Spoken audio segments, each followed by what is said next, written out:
Hi, my name is McKenna Hewitt, and I wanted to do my jazz history presentation on Mary Lou Williams because I thought she was just really inspirational and had a lot of really cool things about her.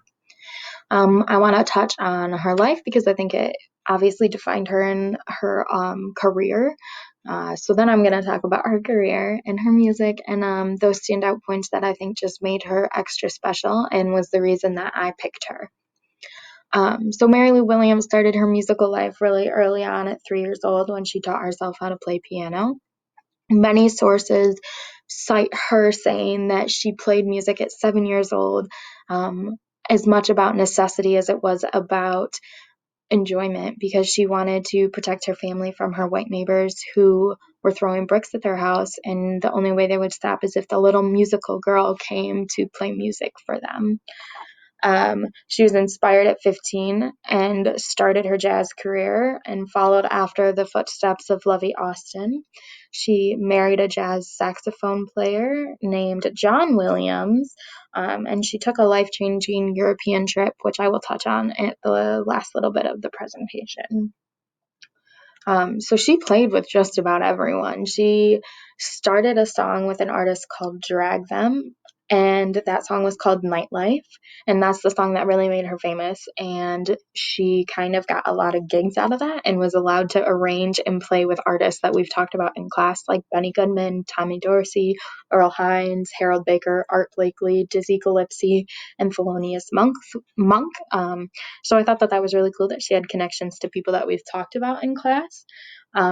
Her prominence in widespread music inspired a lot of other female jazz artists, which I thought was really inspirational and really cool as well.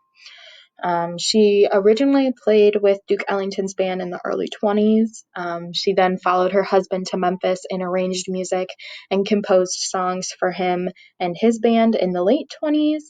After the divorce, though, she went back to Duke Ellington's and arranged a song that she is also pretty popular for called Trumpet No End, which I thought was really cool, that she was able to go back to him. So not only did she play with a ton of artists, she also played in a lot of locations. She played in Atlanta, Chicago, Memphis, Pittsburgh, Ohio, New York, and even while she was in Europe, she played there for a while as well.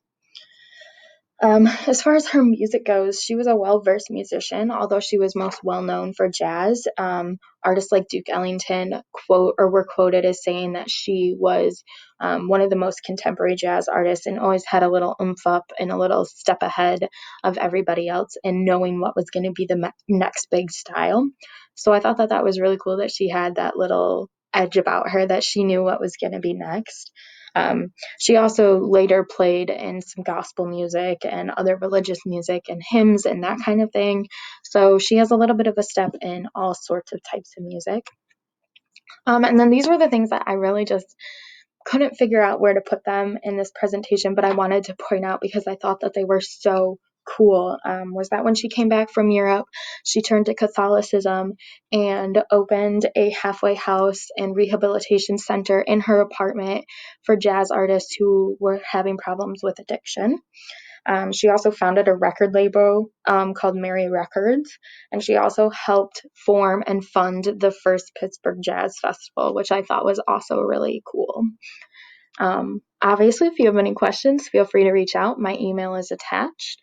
And then this last slide is just a couple of the sources that I used. Thank you so much for paying attention, and I hope that I did well.